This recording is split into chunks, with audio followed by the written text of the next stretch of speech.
Lord Krishna coaching centre में आप सभी आर्मी अग्निवीरों का स्वागत है। आज आपके लिए आर्मी अग्निवीर क्लर्क के लिए प्रीवियस ईयर का ऑर्डिनल पेपर सेट लेके आए हैं। प्रीवियस ईयर का ऑर्डिनल पेपर सेट सॉल्व कराएंगे। कंप्लीट पेपर सेट होने वाला है। जो भी आर्मी अग्निवीर क्लर्क की तैयारी कर रहे हैं सभी विद्यार्थी चैनल के साथ जुड़ जाइए, और जो भी नए अग्निवीर चैनल के साथ जुड़ रहे हैं गुरु दक्षिणा के रूप में चैनल को सब्सक्राइब कर लें, और सभी विद्यार्थी एक बार वीडियो को शेयर जरूर कर दें। आज का प्रीवियस ईयर का कंप्लीट 50 क्वेश्चंस का पेपर सेट शुरू हो रहा है। जुड़ जाइए चैनल के साथ। पहला क्वेश्चन, भारत की सबसे बड़ी मौसम विज्ञान संबंधी प्रयोगशाला कहाँ है? सभी को आंसर करना है। A option Pune, B option Jaipur, C option Patna, D option Ambala. सभी के आंसर आने चाहिए, सभी के कमेंट्स देखे जाएंगे। तो भारत की सबसे बड़ी मौसम विज्ञान संबंधी प्रयोगशाला कहाँ है? सभी फटाफट से आंसर कर दें।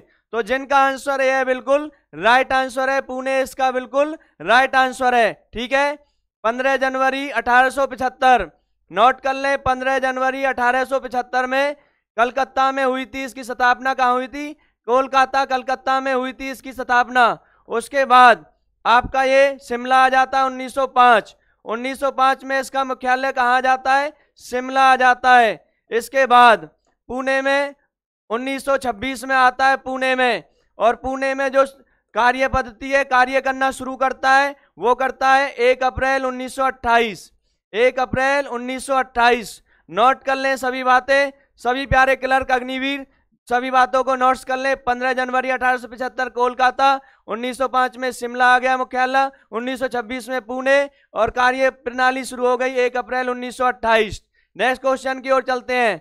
सेकंड क्वेश्चन फटाफट से आंसर करेंगे सभी प्यारे अग्निवीर। विश्व का कौन सा देश सबसे अधिक रबड़ का उत्पादन करता है? सभी का फटाफट से आंसर आ जाना चाहिए। A option Malaysia, B option Sri Lanka, C option Thailand, D option Brazil. सभी के कमेंट्स पढ़े जा रहे हैं, बहुत ही प्यारे जवाब आ रहे हैं। Very good. Second question answer करें। विश्व का कौन सा देश सबसे अधिक रबड़ का उत्पादन प्रोडक्शन करता है? तो जिनका आंसर थाईलैंड सी है बिल्कुल राइट आंसर है। थाईलैंड सी बिल्कुल राइट आंसर है। थाईलैंड की राजधानी क्या है? नोट कर लें, बैंकॉक। थाईलैंड की राजधानी क्या है? कैपिटल क्या है? बैंकॉक है। नोट कर लें, बैंकॉक थाईलैंड की राजधानी है। इसके अलावा थाईलैंड की मुद्रा क्या है? बेहत। क्या है? बेहत है थाईलैंड की मुद्रा। नोट कर लें। सेकंड क्वेश्चन का सी बिल्कुल राइट आंसर है। नेक्स्ट क्वेश्चन की ओर चलते हैं। आर्मी अग्निवीर क्लर्क का कंप्लीट 50 क्वेश्चंस का प्रीवियस ईयर का ऑर्डिनल पेपर सेट सॉल्व करा रहे हैं। राष्ट्रपति राज्यसभा में कितने सदस्यों को मनोनीत कर सकते हैं? सभी फटाफट से आंसर करेंगे। A option 6, B option 9, C option 12, D option 10। जो राष्ट्रपति जी होते हैं वो राज्यसभा में कितने सदस्यों को मनोनीत कर सकते हैं? सभी के आंसर आ जाने चाहिए। तो जिनका आंसर सी है 12 बिल्कुल इसका राइट आंसर होगा। ठीक है, 12 इसका बिल्कुल राइट आंसर होगा। भारत की 15वीं राष्ट्रपति कौन है? तो भारत की 15वीं राष्ट्रपति है द्रौपदी मुर्मू जी। कौन है? द्रौपदी मुर्मू जी है 15वीं राष्ट्रपति जो है। ठीक है, नोट कर लें, नोट कर लें बिल्कुल। ठीक है, इसके बाद नेक्स्ट क्वेश्चन की ओर चलते हैं। चौथा क्वेश्चन सभी अग्निवीर फटाफट से आंसर करें। एवरेस्ट पर चढ़ने वाली प्रथम भारतीय महिला कौन थी? तो आपको बताना है माउंट एवरेस्ट पर चढ़ने वाली प्रथम भारतीय महिला कौन थी। A option Santosh Yadav, B option Bachendri Pal, C option Rajendra Kaur, D option Medha Patkar. सभी के आंसर आने चाहिए, फटाफट से आंसर करें। एवरेस्ट पर चढ़ने वाली प्रथम भारतीय महिला कौन थी? 4 ऑप्शन है, 2 बार नहीं पूछा है, आपको पूछा है नॉर्मल, पहली बताना आपको। ठीक है, तो जिनका आंसर बी है बिल्कुल राइट आंसर है। बी इसका बिल्कुल राइट आंसर है, सी इसका राइट आंसर नहीं है। नोट कर लें, नोट कर लें, सी इसका राइट आंसर नहीं है। ठीक है, नहीं है। इसके बाद नोट कर लें 23 मई 1984। 23 मई 1984। ठीक है, कब फतेह किया था माउंट एवरेस्ट? 23 मई 1984। और 2 बार किसने? संतोष यादव, हरियाणा, रेवाड़ी हरियाणा, संतोष यादव। ठीक है, एवरेस्ट पर चढ़ने वाली प्रथम भारतीय महिला बछेंद्री पाल बिल्कुल राइट आंसर है। नेक्स्ट क्वेश्चन की ओर चलते हैं। माउंट एवरेस्ट की ऊंचाई आपको पता है कितनी है? 8850 या 52 मीटर। ठीक है, नेक्स्ट क्वेश्चन, पांचवा क्वेश्चन, गोवा कब स्वतंत्र हुआ?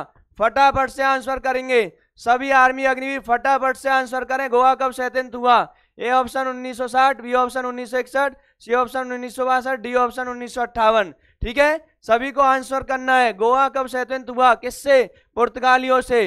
गोवा पूर्ण राज्य कब बना, नोट कर ले, गोवा पूर्ण राज्य बना था 1987 में बना था पूर्ण राज्य, ठीक है, नोट कर ले। आपको बताना है गोवा स्वतंत्र कब हुआ, तो बिल्कुल राइट आंसर है 1961, बिल्कुल राइट आंसर है, 20 का बिल्कुल राइट आंसर है, नोट कर ले। नेक्स्ट क्वेश्चन की ओर चलते हैं, छठा क्वेश्चन, सभी प्यारे अग्निवीर फटाफट से आंसर करें। प्रथम भारतीय विश्व सुंदरी कौन थी, प्रथम भारतीय विश्व सुंदरी कौन थी। A option Reita Faria, B option Aarti Shah, C option Devika Rani, D option Nargis Dutt. सभी के आंसर आने चाहिए, सभी के कमेंट्स देखे जा रहे हैं।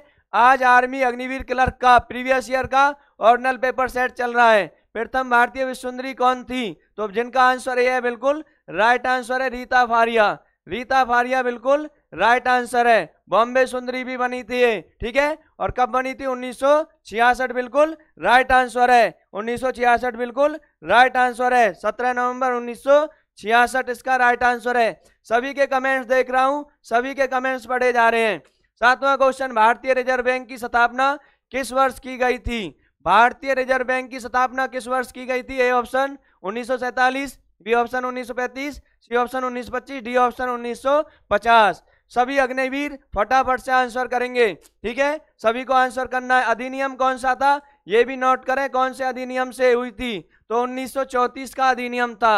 अधिनियम कब का, 1934 का अधिनियम था, और स्थापना हुई थी आरबीआई की 1935 में हुई थी, ठीक है, आरबीआई की स्थापना 1935।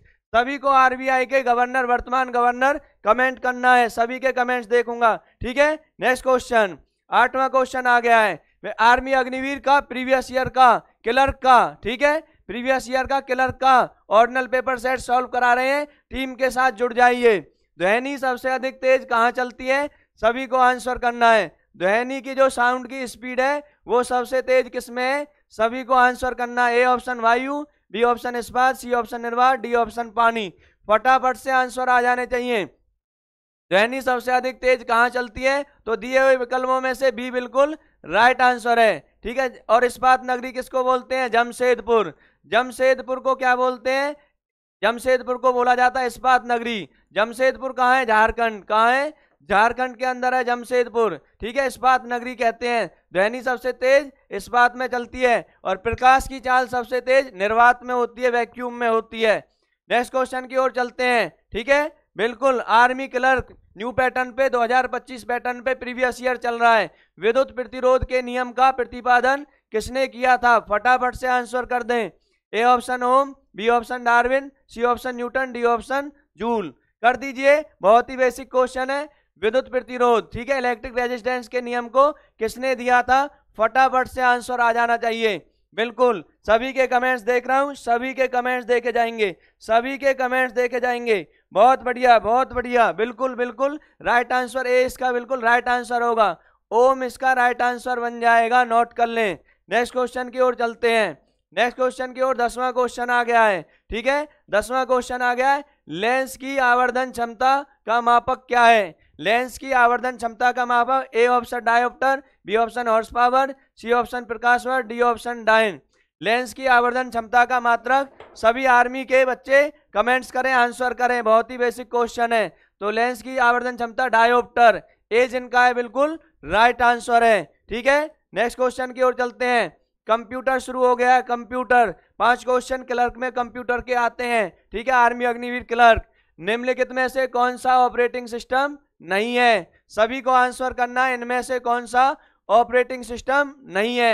ए option Linux, B option Oracle, C option Windows, D option DOS. सभी का आंसर आना चाहिए। आर्मी अग्निवीर क्लर्क में कंप्यूटर के 5 क्वेश्चन आते हैं, सभी बच्चे फटाफट से जवाब आंसर करेंगे। निम्नलिखित में से कौन सा ऑपरेटिंग सिस्टम ओएस नहीं है, तो बिल्कुल नहीं है, बी जिनका है बिल्कुल राइट आंसर है। ओरेकल क्या है, ये डीबीएमएस है, ठीक है, डीबीएमएस है डाटाबेस मैनेजमेंट सिस्टम, ठीक है, डाटाबेस मैनेजमेंट सिस्टम में आता है। ओरेकल नोट कर लें।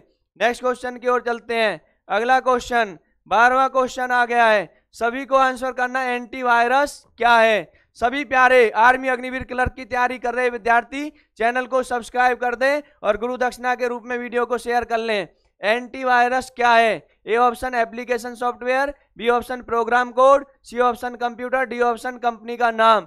एंटीवायरस क्या होता है? फटाफट से आंसर कर दें, बहुत ही बेसिक क्वेश्चन है, सभी के आंसर आने चाहिए। ए बिल्कुल राइट आंसर है, एप्लीकेशन सॉफ्टवेयर होता है एंटीवायरस। नोट कर लें। 13वां क्वेश्चन आ गया है, सभी फटाफट से आंसर करें। निम्नलिखित में से कौन सा स्टोरेज डिवाइस का उदाहरण है? तो इनमें से कौन सा स्टोरेज डिवाइस का उदाहरण है? सभी को आंसर करना है। A option tab, B option magnetic disk, C option DVD, D option ये सभी। तो स्टोरेज डिवाइस बताना है आपको, ठीक है? क्या बताना है? स्टोरेज डिवाइस बताना है, ठीक है? इनपुट आउटपुट, ठीक है, उसके अंदर आता है, ठीक है, इनपुट आउटपुट, ठीक है। तो आपको बताना ये सभी जिनका है बिल्कुल राइट आंसर है। Tab, magnetic disk, DVD, answer क्या है? ये सभी डी इसका बिल्कुल राइट आंसर है। नेक्स्ट क्वेश्चन की ओर चलते हैं।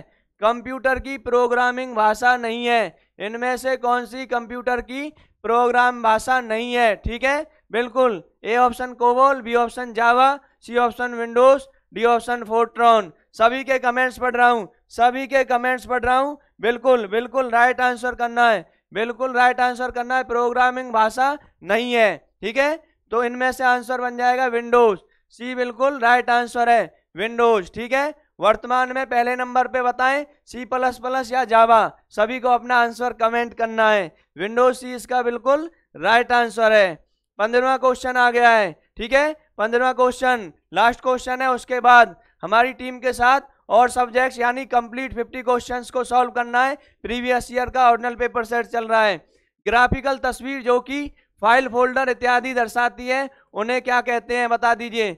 ग्राफिकल तस्वीर जो कि फाइल फोल्डर इत्यादि दर्शाती है उन्हें क्या कहते हैं? A option desktop, B option window, C option icon, D option taskbar. बहुत ही बेसिक क्वेश्चन है, कंप्यूटर का आखिरी अंतिम क्वेश्चन है, फटाफट से आंसर करें। ग्राफिकल तस्वीर जो कि एक फाइल फोल्डर इत्यादि दर्शाती है उसको क्या कहते हैं? तो जिनका आंसर सी है आइकन बिल्कुल राइट आंसर है, ठीक है। आइकन इसका बिल्कुल राइट आंसर है। मैथ्स को सॉल्व करेंगे डी के सर के साथ।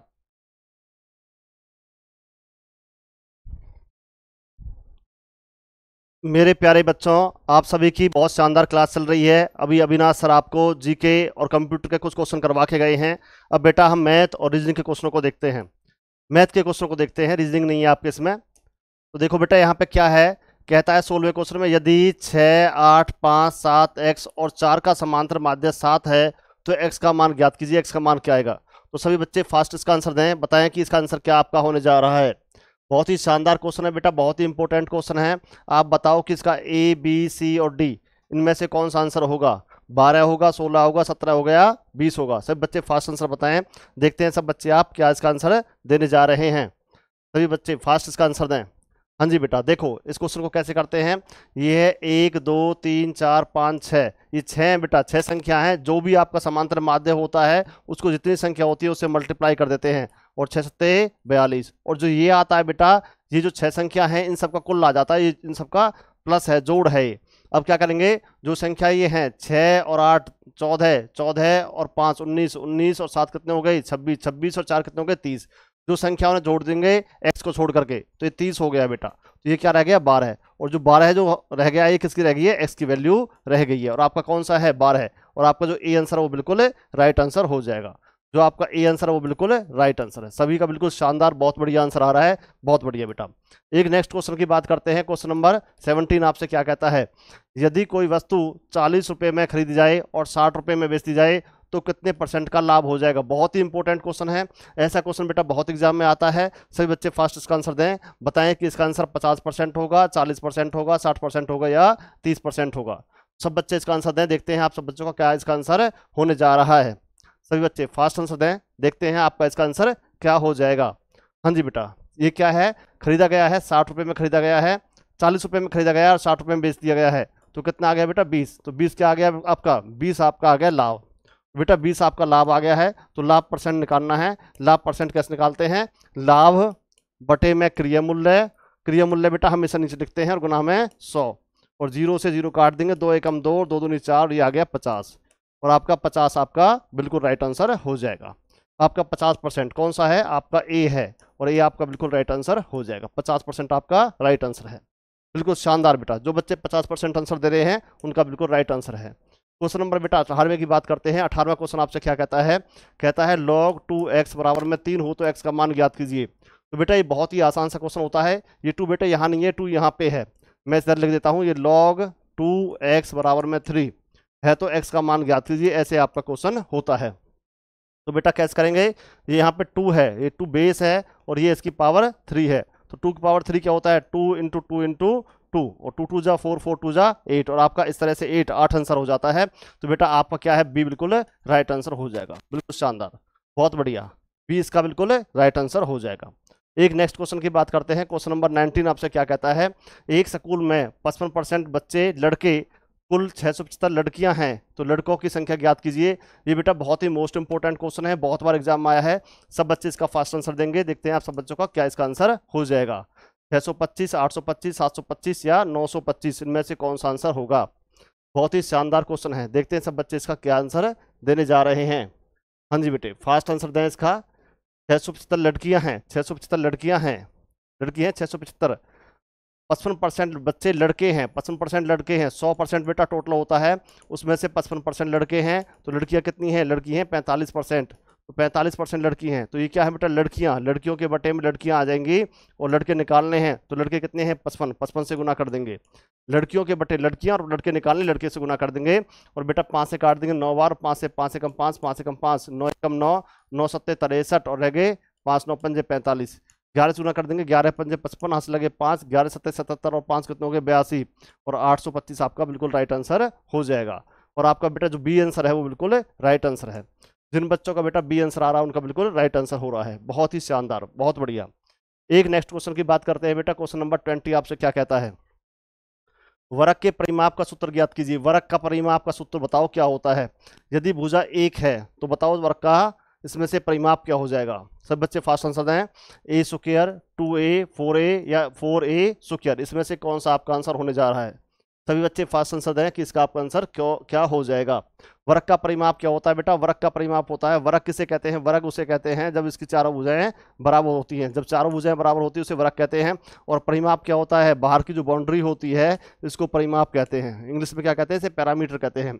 परिमाप क्या होता है, भुजा अगर ए है, ए चारों भुजाएं बराबर हैं, ये भी ए है, ये भी ए है, ये भी है, तो परिमाप होता है बेटा 4a। तो यहाँ पे ए दे रखा है तो 4a आपका आंसर हो जाएगा, और आपका जो सी आंसर है वो बिल्कुल राइट आंसर हो जाएगा। जिन बच्चों का आपका सी आंसर आ रहा है उनका बिल्कुल राइट आंसर है, बहुत बढ़िया बेटा। एक नेक्स्ट क्वेश्चन की बात करते हैं। क्वेश्चन नंबर 21 आपसे क्या कहता है, कहता है ₹5,200 की मूल राशि का 6% ब्याज की वार्षिक दर पर 2 वर्ष का चक्रवर्ती ब्याज ज्ञात कीजिए। बेटा चक्रवर्ती ब्याज की बात करता है, तो सभी बच्चे बताओ कि ABCD में से कौन सा आपका आंसर हो जाएगा। देखते हैं सब बच्चे इसका क्या आंसर देने जा रहे हैं। बहुत ही शानदार क्वेश्चन है बेटा, कई बार एग्जाम में आया हुआ क्वेश्चन है।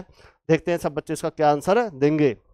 5,200 रुपये हैं, 5,200 रुपये हैं, 6% की आपकी दर है, 6% की आपकी दर है। तो बेटा कैसे निकालते हैं, 5,200 पर 6% निकालेंगे, 6%, 6 बटे में 100, तो 2 जीरो काट दी बेटा, 6 दूनी 12, हंस लगा 1, 6 पंजे 30 और 1 31, और ये कितना आ गया 312 है। तो बेटा 6% ही यहाँ निकालेंगे और 6% ही यहाँ निकालेंगे, ऐसे निकालते हैं। अब क्या करते हैं बेटा, जो ये वाला आया है पार्ट इसका और निकालते हैं 6% इधर। तो बेटा जो आया है उसका हम 6% और निकाल लेंगे, 312 का 6% और निकाल लेंगे, 6%, 6 बटे में 100, तो गुना कर देंगे, 6 दूनी 12, हाथ से लगा 1, 6 कम 6 7 और 6 तिया 18, और 2 जीरो में बेटा 2 अंक के बाद 10 मतलब, तो 18 रुपये 72 पैसे और आ गई, 18 रुपये 72 पैसे। अब इन तीनों को जोड़ देंगे जो आया है, अब इन तीनों को ऐड कर देंगे, प्लस कर देंगे, तो बेटा 312 और 312 कितने हो गए 624, 624 ये गए, इसमें कितना जोड़ना 18 रुपये 72 पैसे, ये और जोड़ दो बेटा, इसमें आपका आंसर हो जाएगा 0.72, 8 4 12 है, लगा 1 3 और 1 4 और ये गए 6, तो 642 रुपये 72 पैसे। जिन बच्चों का आंसर आ रहा है उनका बिल्कुल राइट आंसर है, और आपका जो बी आंसर है वो बिल्कुल राइट आंसर हो जाएगा, बी आपका बिल्कुल राइट आंसर है। बहुत ही शानदार, बहुत बढ़िया बेटा। एक अगले क्वेश्चन की बात करते हैं। क्वेश्चन नंबर 22 आपसे क्या कहता है, 12 लड़कों का औसत आयु 10 वर्ष है और उनमें से 11 लड़कों की औसत आयु 9 वर्ष है, तो 12वें लड़के की आयु क्या है, 12वें लड़के की आयु बताओ कि उसकी आयु क्या हो जाएगी। सभी बच्चे बताएं, 10 वर्ष होगी, 21 वर्ष होगी, 19 वर्ष होगी या 22 वर्ष होगी। बहुत ही शानदार क्वेश्चन है, बहुत ही अच्छा क्वेश्चन है, बार बार इस तरह के क्वेश्चन बेटा एग्जाम में रिपीट होते हैं, अच्छे क्वेश्चनों में से क्वेश्चन माना जाता है। देखते हैं सब बच्चे इसका क्या आंसर देंगे। 12 लड़के हैं जिनका औसत कितना है 10 है, 12 लड़के हैं उनका औसत औसत कितना है 10 है। तो 12 लड़कों का बेटा औसत 10 है। तो अगर आपको कुल निकालना हो, अगर आपको कुल निकालना हो तो 12 गुना में 10 कर देंगे, और 12 गुना में 10 कितना हो जाएगा 120, ये आपका कुल आ जाएगा। 11 लड़कों का औसत कितना है बेटा 9, 11 लड़कों का औसत 9 है, तो 11 लड़कों का कुल निकालेंगे तो 11 गुना में 9 हो जाएगा, और 11 99, और इसे इसमें से घटा देंगे 21, 21 आपके 12वें लड़के की आयु आ जाएगी। 12वें लड़के की आयु कितनी आ जाएगी 21 वर्ष। बिल्कुल शानदार। जो बच्चे आप बी आंसर दे रहे हैं उनका बिल्कुल ही राइट आंसर हो जाएगा। तो आपके 22वें क्वेश्चन का कौन सा है, बी आंसर है। बिल्कुल शानदार, बहुत बढ़िया। आपका 23वां क्वेश्चन देखते हैं। 23वां क्वेश्चन आपसे क्या कहता है। क्वेश्चन कहता है 64, 96, 112 है और 72 का एलसीएम ज्ञात कीजिए। लघुत्तम समावर्तक होता है बेटा एलसीएम। तो सभी बच्चे एलसीएम बताएं कि आपका एलसीएम यहाँ पे 17 होगा, 4032 होगा, 180 आएगा, या 1192 होगा। तो सब बच्चे बताएं कि आपका आंसर इसमें से क्या हो जाएगा। तो सभी बच्चे इसका आंसर बेटा किस तरह देते हैं, सभी बच्चे इसका आंसर इस तरह से देते हैं, और आप ऐसे निकालते हैं, और ऐसे निकालने में आपको बहुत ही टाइम लग जाता है, तो किसी को भी एलसीएम ऐसे नहीं निकालना है। तो बेटा क्या है एलसीएम किसे कहते हैं, देखो एलसीएम किसे कहते हैं, जैसे आपको मान लो एलसीएम निकालना है 10 का और 15 का, तो एलसीएम कैसे निकालेंगे, वो संख्या जो इन दोनों से भाग हो जाएगी उसे एलसीएम कहते हैं। तो 30 इसका एलसीएम है, मतलब जो ये दोनों संख्याएं हैं, दी हुई संख्या को जिसको भाग कर दे वो एलसीएम होता है। 30 10 से भाग हो जाएगा और 30 15 से भाग हो जाए तो एलसीएम क्या आ गया 30। ऐसे ही बेटा हम देखेंगे, देखो जो दी हुई संख्या है वो इनको संख्याओं को भाग कर रही है नहीं कर रही, देखो 17 इनसे भाग नहीं होगा तो ये आपका आंसर नहीं हो सकता। 180 64 से भाग नहीं होता, ये भी नहीं है। इन सब से हमें भाग कर देखना होता है कि ये संख्या कौन सी भाग हो रही है। मान लो इसको देख लेते हैं, दो तो भाग होती नहीं है, 4032 इसको भाग कर लेते हैं बेटा हम कितने से 64 से, तो 64 से कितनी बार चला जाएगा, 64 से 6 बार चला जाएगा। 6 चौक 24, हंस लग 2, 6 छंग 36 और 2 38, और ये कितना रह गया बेटा आपका यहाँ पे 9 रह गया, और यहाँ कितना रह जाएगा आपका 1 रह गया और 2 आ गया। अब कितनी बार चला जाएगा 3 बार, 4 3 12, 6 3 18 और 1 19, और आपका ये पूरा पूरा कट गया है। जो संख्या आपकी हमने इससे भाग की है वो संख्या पूरी पूरी भाग हो जाए वो आंसर हो जाता है। तो सभी बच्चे ऐसे ही कर लेना। वैसे बेटा इन चारों संख्याओं से भाग करके देखना पड़ता है, लेकिन अगर एक संख्या से भी आप भाग करेंगे तो आपका आंसर आ जाएगा। तो आपका बी बिल्कुल राइट आंसर हो जाएगा। बिल्कुल शानदार, बहुत बढ़िया। एक नेक्स्ट क्वेश्चन की बात करते हैं बेटा। क्वेश्चन नंबर 24 आपसे क्या कहता है, यदि किसी त्रिभुज के एक कोण का माप उसके बाकी दो कोणों के योग के बराबर है तो ऐसे त्रिभुज को क्या कहते हैं। तो सभी बच्चे बताएं कि ऐसे त्रिभुज को क्या कहते हैं। समबाहु त्रिभुज कहते हैं, अधिक कोणीय त्रिभुज कहते हैं, समद्विबाहु त्रिभुज कहते हैं, समकोण त्रिभुज कहते हैं। एक कोण का जो मान है अन्य दो कोणों के मान के बराबर है तो ऐसे त्रिभुज को क्या कहते हैं। सभी बच्चे फास्ट बताएं। देखो बेटा आपका जो एक त्रिभुज होता है, त्रिभुज के इन दोनों कोणों का मान इसके बराबर है, तो तीनों कोणों का मान कितना होता है 180। 180 में से ये हमने मान लिया 90 है, ये मान लिया 90 है, क्योंकि दोनों बराबर हैं तो इसका हम आधा कर देंगे तो ये 90 तो आएगा। आधे में तो ये दोनों हैं और आधे में ये हैं, आधे में ये दोनों हैं और आधे में ये है, इन दोनों के कोण के बराबर, तो ये 90 है। और जिस त्रिभुज में बेटा 90 डिग्री का कोण होता है उसे क्या कहते हैं, समकोण त्रिभुज कहते हैं। और डी आपका बिल्कुल राइट आंसर हो जाएगा। बिल्कुल डी आपका बिल्कुल राइट आंसर हो जाएगा, बहुत बढ़िया। क्वेश्चन नंबर बेटा 25 की बात करते हैं। आज का लास्ट क्वेश्चन है, एक कार 2 घंटे 60 किलोमीटर प्रति घंटे और 1 घंटा 40 किलोमीटर प्रति घंटे की रफ्तार से चल रही है, तो कार की औसत रफ्तार बताएं कि औसत रफ्तार इसकी क्या हो जाएगी। तो बच्चे फास्ट आंसर दें। 53.33 होगा, 43.33 होगा, 33.33 होगा या 30.33 होगा। सब बच्चे आंसर बताएं कि आपका क्या आंसर इसका आंसर होने जा रहा है। तो बेटा यहाँ पे क्या है, 60 किलोमीटर प्रति घंटे चली है और कितने समय चली है, 2 घंटे चली है। और फिर 40 किलोमीटर प्रति घंटे चली है, 40 किलोमीटर प्रति घंटे चली है, कितने समय चली है, 1 घंटे चली है। तो बेटा 60 के हिसाब से चलती है, प्रति घंटा मतलब 1 घंटे में 60 किलोमीटर, 2 घंटे चलती है, तो 60 गुना में 2 कितना हो गया 120 किलोमीटर दूर वो चली गई है। 40 है और कितने घंटे चली है, 1 घंटे चली है, तो ये कितना आ गया यहाँ पे 40 आ गया। तो 120 और 40 कितना हो गया बेटा 160 किलोमीटर की दूरी वह तय कर रही है। 160 किलोमीटर की दूरी है और समय कितना लग गया, 2 और 1 3 घंटे लग गए हैं। तो 3 से बेटा इसको भाग कर देंगे और आपका आंसर आ जाएगा। तो 160 को 3 से भाग कर लेते हैं, 160 को 3 से भाग कर लेंगे, 3 पंजे 15, बच गया 1, 0 3 3 9 और बच गया 1।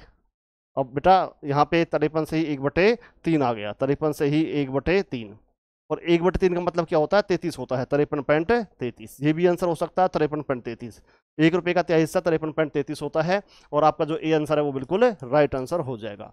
ये बेटा मोस्ट इंपॉर्टेंट क्वेश्चन है, बहुत बार एग्जाम में आ चुका है, कम से कम ये क्वेश्चन 30 से 40 बार एग्जाम में रिपीट हुआ है। तो सभी बच्चे इस क्वेश्चन को अच्छे से कर लेना, बहुत ही प्यारा क्वेश्चन है, बहुत ही इंपॉर्टेंट क्वेश्चन है।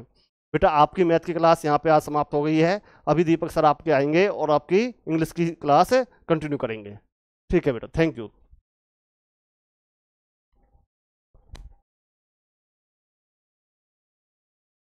रोड कृष्णा कोचिंग सेंटर के आज के इस मॉक टेस्ट में आप सभी अग्निवीरों का स्वागत है। आइए देखते हैं हम इंग्लिश के कुछ क्वेश्चंस।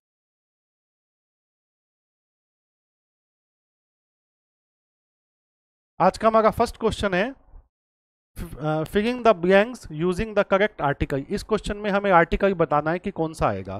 क्वेश्चन है she is dash real Hitler. Option number A the, option number B a, option number C an, option number D none of these. तो इसका करेक्ट आंसर होगा option number B a, she is a real Hitler. हमारा next question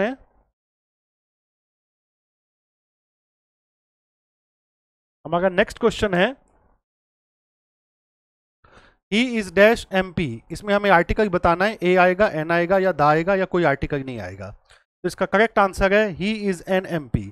थोड़ा ध्यान से देखिए, MP जो word है जब इसकी स्टार्टिंग होती है, जब इसको प्रोनाउंस किया जाता है, बोला जाता है, तो पहला जो अक्षर होता है वो आ होता है। तो आ क्या है, वो एक वोवल साउंड है। तो वोवल साउंड से शुरू होने वाले वर्ड से पहले एन का यूज किया जाता है, ए का नहीं। हमारा नेक्स्ट क्वेश्चन है I do not know dash man you are talking about. इसमें हमें आर्टिकल बताना है, कौन सा आएगा, ए आएगा, एन आएगा, द आएगा या आंसर इसका नन ऑफ दीज होगा। तो इसका करेक्ट आंसर होगा option number C, I do not know the man you are talking about. यहां पर द क्यों आएगा, क्योंकि यहां पर उस आदमी की बात की जा रही है जिसके बारे में तुम बात कर रहे हो। मैं उस आदमी को नहीं जानता जिसके बारे में तुम बात कर रहे हो। तो यहां पर आदमी क्या हो गया, पर्टिकुलर हो गया। तो कोई भी नाउन जब पर्टिकुलर हो जाता है तो उसके लिए हम क्या लगाते हैं, दा लगाते हैं। हमारा नेक्स्ट क्वेश्चन है क्वेश्चन नंबर 4 to 6 में in each of the following questions there is a sentences of which some parts have been jumbled up.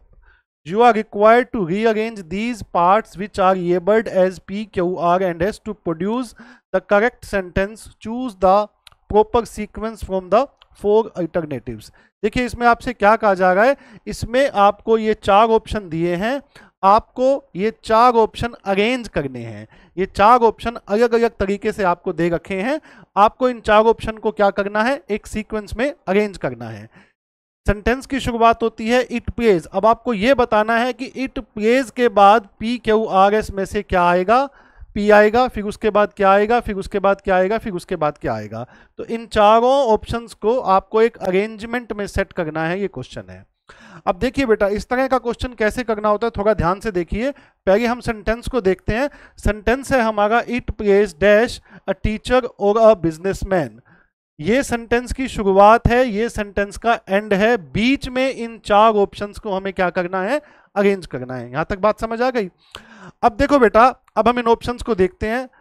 और department of life, a public man, A clerk, in every branch, whether one is. देखो इस तरह के questions को आपको दिमाग नहीं लगाना, आपको ट्रिक से करना है। ट्रिक से कैसे करना है, यहां पर ये देखो whether one is, one is, one is के बाद क्या आना चाहिए, वन इज के बाद क्या आना चाहिए, a public man, A clerk और डिपार्टमेंट ऑफ लाइफ। तो इसको थोड़ा ध्यान से देखिए, वन इज के बाद क्या आना चाहिए, कोई नाउन आना चाहिए। यहां पर वन किसके लिए कहा जा रहा है, व्यक्ति के लिए कहा जा रहा है। यहां पर वन किसके लिए कहा जा रहा है, किसी पर्सन के लिए कहा जा रहा है। तो वन इसके बाद क्या आना चाहिए, कोई नाउन आना चाहिए। तो नाउन यहां पे क्या है, ए पब्लिक मैन और ए क्लर्क।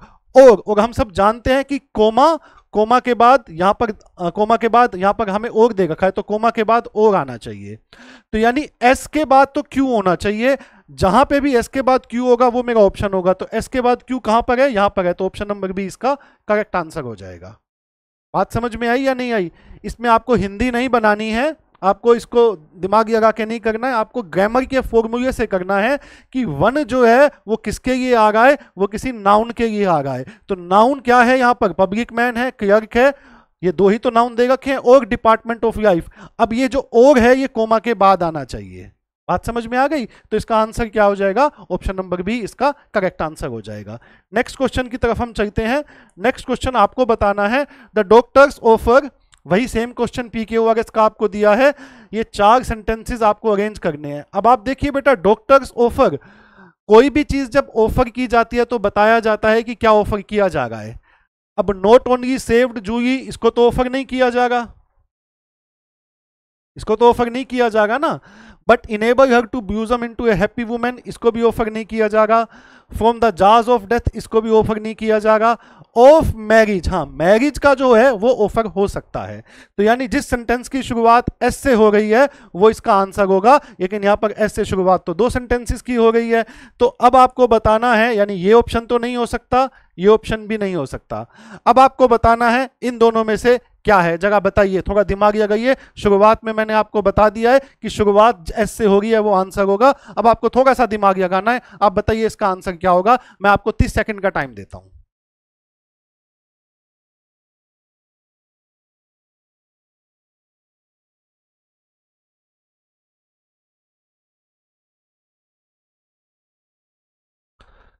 बहुत बढ़िया बेटा, बच्चे बहुत अच्छे से बता पा रहे हैं, वेरी गुड, शाबाश। देखो बेटा शाबाश, काफी बच्चों का आंसर करेक्ट आया है। The doctors offer of marriage, S, S के बाद पी, यहां भी है पी भी है, यानी पी तो आएगा। नॉट ओनली सेव्ड जूही, अब सेव किससे किया जाएगा, सेव किससे किया जाएगा, सेव के बाद जो प्रपोजिशन यूज होती है वो होती है फ्रॉम। तो यानी पी के बाद जो आ गया वो इसका आंसर हो जाएगा। तो हमारा करेक्ट जो आंसर होगा वो क्या हो जाएगा, इसका आंसर डी। सभी को क्लियर हुआ? काफी बच्चों ने करेक्ट आंसर दिया है। जिस चीज को ऑफर किया जा रहा है पहले उसको बताना है। ऑफर ऑफ मैरिज, अब मैरिज को और पी तो हमें दिया ही है दोनों ऑप्शन में, तो पी यहां पे आ जाएगा, नॉट ओनली सेव्ड जूही। अब सेव के बाद जो प्रपोजिशन आती है वो फ्रॉम आती है, तो इसलिए इसका आंसर क्या हो जाएगा, डी हो जाएगा। बहुत बच्चों ने करेक्ट आंसर दिया है, वेरी गुड, शाबाश। क्लियर हुआ, समझ में आ गया पी क्यू आर एस आपको कैसे करना है। चलिए बेटा अब हम नेक्स्ट क्वेश्चन की तरफ चलते हैं। I am sure that because the train was 4 hours late he would never reach Mumbai in time for the interview he thought। अब देखो बेटा बताओ इसका आंसर क्या होगा, थोड़ा दिमाग लगाओ। आई एम श्योर दैट, इस दैट के बाद क्या आना चाहिए, इस दैट के बाद बिकॉज आ सकता है, नहीं आ सकता, काट दो।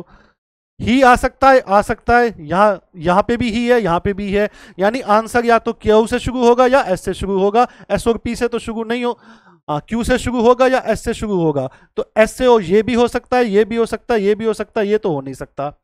अब देखो ध्यान से, I am sure that he thought, या तो ही थॉट होगा या क्या होगा, he would never reach Mumbai in time. He thought he would never, इसके बाद ये होना चाहिए, ही थॉट ही वुड नेवर, क्योंकि जो सोचा गया है वो बाद में बताया जाएगा, पहले सोचा जाएगा फिर बताया जाएगा, यानी एस से स्टार्ट होगा, लेकिन एस के बाद क्या आना चाहिए, क्यू आना चाहिए। बताओ बेटा इसका आंसर क्या होगा, अब बताओ, काफी कुछ बता दिया है आपको, इसके बाद क्या आना चाहिए, क्यू आना चाहिए।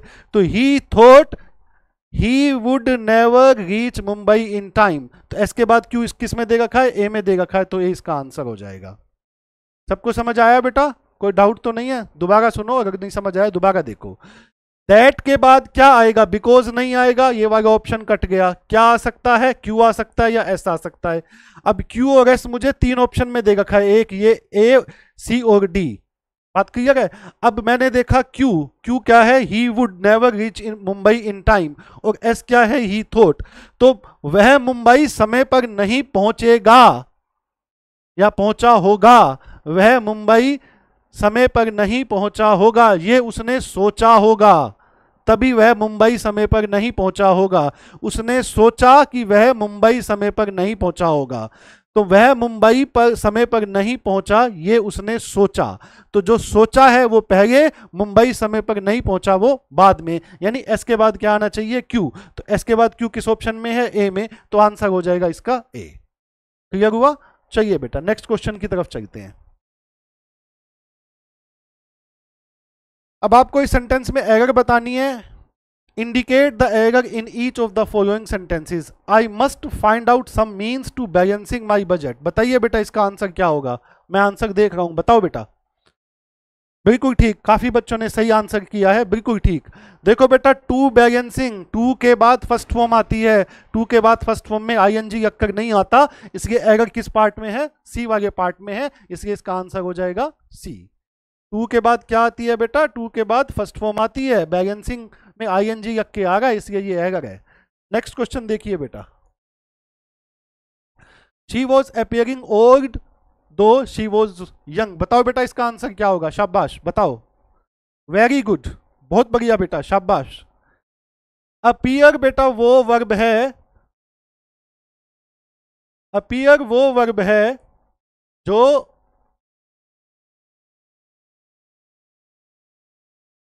देखो बेटा क्वेश्चन है she was appearing old, she was appearing old दो शी वॉज वेरी यंग। अब आपने बहुत सही आंसर किया इस प्रश्न का, बहुत बच्चों ने करेक्ट आंसर दिया है। अपीयर जो है वह वो वर्ब है जिसमें आईएनजी रखकर नहीं आता, अपीयर में आईएनजी रखकर यूज नहीं किया जाता, इसलिए इसका करेक्ट आंसर हो जाएगा बी। तो बी वाले पार्ट में एरर है। हमारा नेक्स्ट क्वेश्चन है, if you are good at people you will be treated very automatically. बताइए बेटा इसका आंसर क्या होगा, शाबाश, वेरी गुड, बहुत बढ़िया बेटा, शाबाश। एरर किस में है, गुड एट में है। गुड एट का मीनिंग क्या होता है, गुड एट का मीनिंग होता है एक्सपर्ट, तो यहां पर गुड एट नहीं आएगा, तो इसका आंसर क्या हो जाएगा, बी। चलिए बेटा हम नेक्स्ट क्वेश्चन देखते हैं। नेक्स्ट क्या है, choose the correct group of words oblique phrase from the choices given and fill in the blanks to make meaningful sentences. His friend is tired. अब इसमें हमें क्या करना है बेटा, इन चारों में से हमें उस पार्ट को चुनना है जो इसके साथ मिलकर एक सेंटेंस को क्या कर दे, एक मीनिंगफुल सेंटेंस बना दे। बात समझ में आ गई, करना क्या है कि इन चारों में से हमें उस ऑप्शन को चुनना है जो इसके साथ मिलकर एक मीनिंगफुल सेंटेंस को बना दे। अब है क्या, his friend is tired, neither he nor his friend is tired, not only he but also his friend is tired, either he or his friend is tired, he as well as his friends is tired. तो इसमें correct answer जो होगा वो D होगा, क्योंकि हम ये कहना चाहते हैं कि वह और उसका जो दोस्त है वो क्या है, टायर्ड हैं, थके हुए हैं। अब सवाल ये आता है बेटा कि यहां पर इज क्यों आया। देखो बेटा एज वेल एज से पहले अगर मुझे सिंगुलर सब्जेक्ट दिया है तो सिंगुलर वर्ब का प्रयोग किया जाता है। तो एज वेल एज से पहले जो मुझे सब्जेक्ट दिया है उसके अनुसार वर्ब आती है। यहां पर मुझे ही दिया है, ये सिंगुलर सब्जेक्ट है इसलिए इज आया है। अगर यहाँ पे कोई प्लूरल सब्जेक्ट होता तो वर्ब जो होती वो आर हो जाती। तो वर्ब फ्रेंड्स के अनुसार नहीं आएगी, वर्ब किसके अनुसार आएगी, ही के अनुसार आएगी। ये पॉइंट क्लियर हुआ, कोई डाउट तो नहीं है। चलिए आगे देखते हैं। ये एक वर्ड मीनिंग का क्वेश्चन है। It is dash accepted that Jayadeva was born in the village of Kendul. तो इसका आंसर हो जाएगा B. It is widely accepted that Jayadeva was born in the village of Kendul. Next question है हमारा, that is was so difficult to hear what the teacher was, the classroom was so dash saying. ये question है हमारा, the classroom was so dash saying. तो classroom जो था वो कितना था, देखो बेटा सो के बाद यहां पे आ जाएगा noisy. The classroom was so noisy saying. Clear हुआ। नेक्स्ट है हमारा, choose the synonym of given word rhythm. ये जो रिदम वर्ड है इसका हमें क्या बताना है, सिनोनिम बताना है। इसका क्या बताना है, हमें सिनोनिम बताना है। रिदम का हमें बताना है सिनोनिम। सिनोनिम का मीनिंग क्या होता है, सिनोनिम का मीनिंग होता है बेटा आपका समानार्थक। ठीक है, तो रिदम जो वर्ड है इसका समानार्थक बताइए बेटा, शाबाश बताओ बेटा, शाबाश, वेरी गुड, बहुत बढ़िया बेटा। इसका समानार्थक क्या होगा, D, regular pattern. Next question है हमारा, choose the antonym of given word verity. Verity जो वर्ड है इसका हमें क्या बताना है, एंटोनिम बताना है। एंटोनिम का मीनिंग होता है विपरीतार्थक। तो वेरिदी का मीनिंग क्या होता है, वेरिदी का मीनिंग होता है जो संपन्न है। तो इसका एंटोनिम क्या हो जाएगा, इन चारों में से बताओ बेटा, शाबाश। जो आदमी संपन्न है, संपन्न का एंटोनिम यानी विपरीतार्थक शब्द क्या हो जाएगा, वेरी गुड। इसका आंसर हो जाएगा सी, पुअर। हमारा नेक्स्ट क्वेश्चन है, दोबारा से हमें सिनोनिम बताना है किसका, स्वेल का। ठीक है, स्वेल। देखो बेटा जब हमें चोट लगती है तो हमें क्या हो जाती है, स्वेलिंग हो जाती है। स्वेलिंग में क्या होता है कि खून एक जगह इकट्ठा हो जाता है। ठीक है, तो यानी स्वेगिंग में क्या होता है, खून एक जगह इकट्ठा हो जाता है तो सिकुड़ जाती है हमारी वो जगह जहां पर स्वेगिंग होती है। तो स्वेगिंग का मतलब क्या होता है, किसी चीज का एक तरह से सिकुड़ जाना। तो सिकुड़ जाने का जो अपोजिट वर्ड होगा वो क्या होगा, एक्सपेंड। एक्सपेंड का मीनिंग क्या होता है, फैल जाना। तो इसका आंसर हो जाएगा डी। नेक्स्ट है बेटा हमारा पैराग्राफ। इस पैराग्राफ को पहले हम पढ़ेंगे, फिर आप इसके आंसर करेंगे। देखो बेटा पैराग्राफ क्या कहता है, व्हेन कल्पना चावला वो student at Tagore Bal Niketan in Karnal, she used to fill her drawing books with sketches of aeroplanes. यानी जब कल्पना चावला टैगोर बाल निकेतन में स्टूडेंट थी तो वो क्या किया करती थी, वो अपनी ड्राइंग बुक्स को किससे स्केच किया करती थी, किसके चित्र बनाया करती थी, उस पर एरोप्लेन्स के चित्र बनाया करती थी। After high school her parents were कीन that she should study medicine but she preferred engineering. यानी जब उन्होंने अपनी हाई स्कूल की परीक्षा पास की, उनके जो पेरेंट्स थे वो कीन का मतलब होता है बेटा इंटरेस्टेड, कि वो कीन थे किस चीज में, कि कल्पना चावला को मेडिसिन में स्टडी करना चाहिए। लेकिन कल्पना चावला ने किसको प्रेफर किया, इंजीनियरिंग को प्रेफर किया। ध्यान से समझना, ये क्वेश्चन अभी पूछा जाएगा कि कल्पना चावला ने प्रेफर किया इंजीनियरिंग को, लेकिन कल्पना चावला के जो पेरेंट्स थे वो ये चाहते थे कि कल्पना चावला किसको स्टडी करें, मेडिसिन को। She choose aeronautics to study. Kalpana Chawla ने एरोनॉटिक्स को स्टडी के लिए चूज किया। More about aeroplanes. एरोप्लेन्स की जो फ्लाइंग एयरक्राफ्ट्स की जो स्टडी होती है उसको हम एरोनॉटिक्स बोलते हैं। शी वॉज देन ओनली 17, उस समय उनकी जो एज थी वो 17 साल थी। 18 ईयर्स लेटर, 18 साल बाद, she has become the first Indian women and the first from any Asian country to travel in space.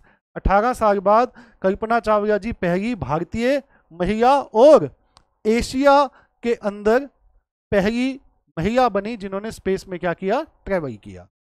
This happened on November 1997। यह कब हुआ, जब वो स्पेस में गई 19 नवंबर 1997 को। When she was one of the 6 member crew to get into the space shuttle. जो स्पेस शटल में बेटा जो लोग गए थे कल्पना चावला जी के साथ, कल्पना चावला जी को मिलाकर वो कितने लोग थे, वो 6 लोग थे। यानी उस क्रू में 6 मेंबर थे, 6 मेंबर क्रू था जो स्पेस शटल गया था। उसमें उस शटल का नाम क्या था बेटा, कोलंबिया। तो कोलंबिया वो स्पेस शटल था जिसके अंदर कल्पना चावला जी समेत जो 6 क्रू मेंबर थे वो स्पेस में गए थे। कब गए थे, 19 नवंबर 1997 को। It was a 15-day adventure in space. ये 15 दिन का उनका स्पेस में एडवेंचर था। This is a proud moment for India. यह भारत के लिए गर्व का पल था। शी सेड, यह भारत के लिए गर्व का पल है, उन्होंने कहा। Just before has launched into space. Space में लॉन्च होने से पहले उन्होंने कहा यह भारत के लिए गर्व का पल है। Kalpana was a black belt in karate and expert swimmer. Kalpana Chawla ji karate के अंदर ब्लैक बेल्ट थी और एक एक्सपर्ट स्विमर थी, यानी तैराक थी। ए भारतनाट्यम आर्टिस्ट भी थी। एंड ए पोएट, और एक वो क्या थी, कवयित्री भी थी। Who once wrote about the gypsies of Karnal, जिन्होंने करनाल के बारे में कुछ लिखा था। आइए देखते हैं बेटा questions. The word that means study of flying aircrafts. Study of flying aircrafts, इसका मीनिंग क्या है, अभी मैंने आपको बताया था। इसका मीनिंग होता है बेटा एरोनॉटिक्स, जिसके अंदर कल्पना चावला जी ने स्टडी को, एरोनॉटिक्स को स्टडी किया था कल्पना चावला जी। नेक्स्ट क्वेश्चन है बेटा, the number of people who accompanied Kalpana Chawla on her space travel were. अब यहां पर आपको बताना है नंबर ऑफ पीपल, यानी कितने लोग थे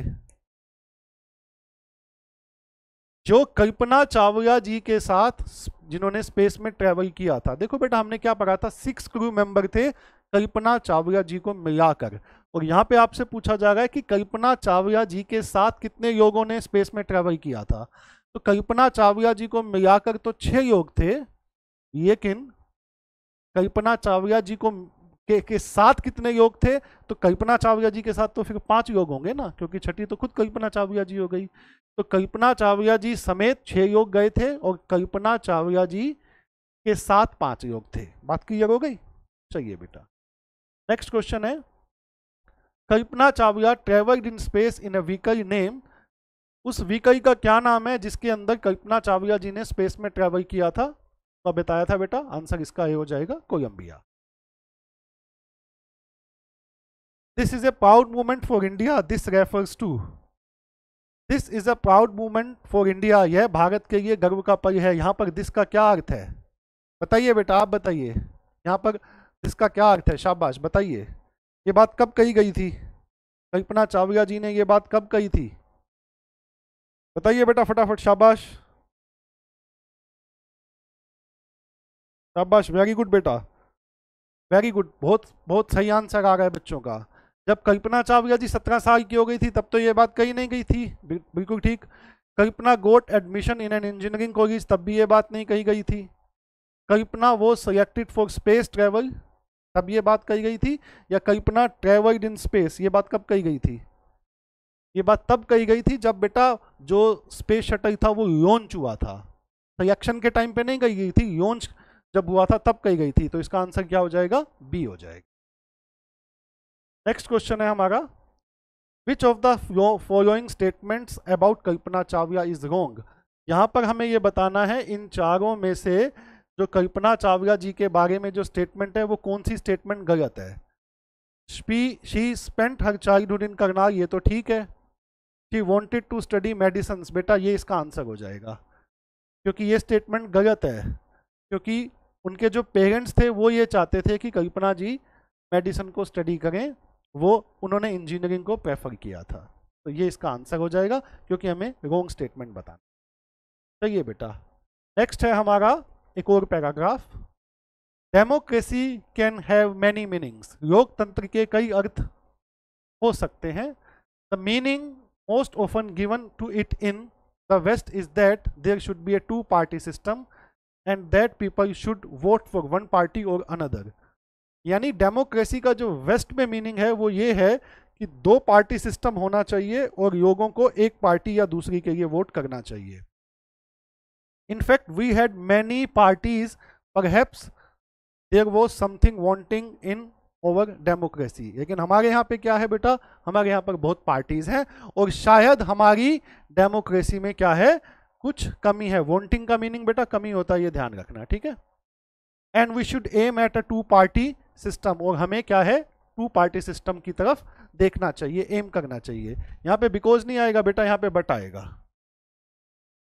But the 2 parties may not be able to contain all the opinions in a country at a time।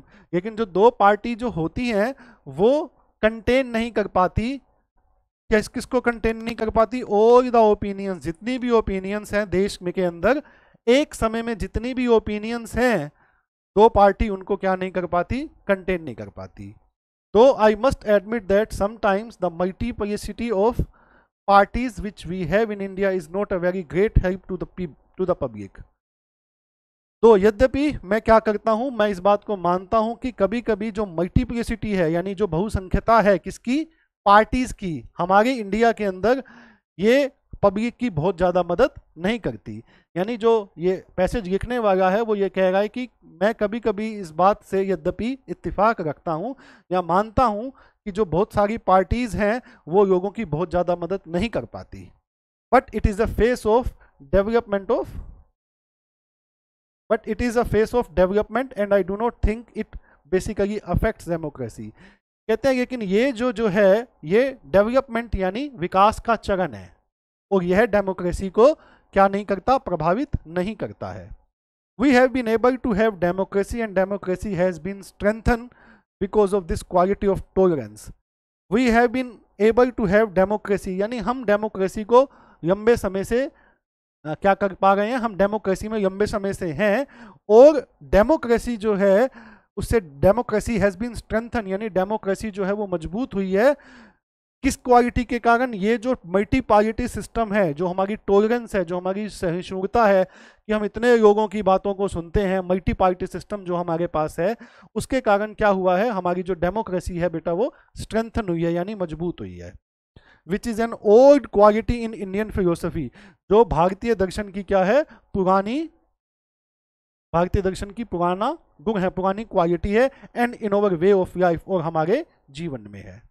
तो ये बेटा आप देखते हैं इसके questions. What is the Western concept of democracy? Should be two-particle system only. People should vote freely. Public should be helped. None of these. तो इसका answer क्या हो जाएगा? इसका आंसर हो जाएगा should be two political parties only. अभी हमने पढ़ा था ना कि वेस्टर्न डेमोक्रेसी, डेमोक्रेसी का मीनिंग वेस्टर्न में क्या है कि दो पार्टी होनी चाहिए और लोगों को एक या दूसरी पार्टी को वोट करना चाहिए। नेक्स्ट क्वेश्चन की तरफ हम चलते हैं। Why more than two parties are necessary to establish democracy? To make democracy true, two parties may not represent all opinions. Many parties means freedom. बेटा आप इसका आंसर कीजिए, इसका आंसर क्या होगा ये आप बताइए, बताइए बेटा। अभी हमने पढ़ा है, क्या होगा इसका आंसर? सही बताया है कुछ बच्चों ने, मैंने देखा है कुछ बच्चों ने बिल्कुल करेक्ट बताया है। टू पार्टीज में नॉट रिप्रेजेंट ऑल ओपिनियन। हमारा नेक्स्ट क्वेश्चन है, the author says we have two parties in India, Indian democracy is strong, we are tolerant people, tolerance is a philosophical concept. बताइए बेटा इसका answer क्या होगा? यहां पर ऑथर क्या कहता है कि हमारे यहाँ दो पार्टी सिस्टम है, इंडिया में नहीं है। इंडियन डेमोक्रेसी स्ट्रॉन्ग ऐसा भी कुछ नहीं कहेगा। वी आर टॉलरेंट पीपल, क्योंकि हमने अभी पढ़ा था ना क्वालिटी ऑफ टॉलरेंस, तो इसका करेक्ट आंसर हो जाएगा सी, वी आर टॉलरेंट पीपल। हमारा नेक्स्ट क्वेश्चन है, what is meant by the phrase wanting in democracy? Wanting का मीनिंग मैंने आपको बताया था बेटा, वांटिंग का मीनिंग क्या होता है? कमी। तो कमी के लिए जो वर्ड यूज किया जाता है वो किया जाता है लैक, तो इसका आंसर हो जाएगा डी, लैकिंग इन डेमोक्रेसी। हमारा लास्ट क्वेश्चन है आज का, हमारा लास्ट क्वेश्चन है आज का, the title for the passage should be in defence of multi party system, features of Indian democracy, psychology of Indians, none of these. इसका correct answer हो जाएगा फीचर्स ऑफ इंडियन डेमोक्रेसी, क्योंकि इसमें हमने क्या पढ़ा है? टू पार्टी सिस्टम के बारे में पढ़ा है, जो वेस्ट का कॉन्सेप्ट है। हमारे यहाँ पे मल्टी पार्टी सिस्टम है, उसके बारे में इस पैसेज में बात की गई है। तो इसका करेक्ट आंसर हो जाएगा फीचर्स ऑफ इंडियन डेमोक्रेसी। तो आज के इस मॉडल टेस्ट पेपर में इतना ही। Thank you so much. कैसा रहा सर?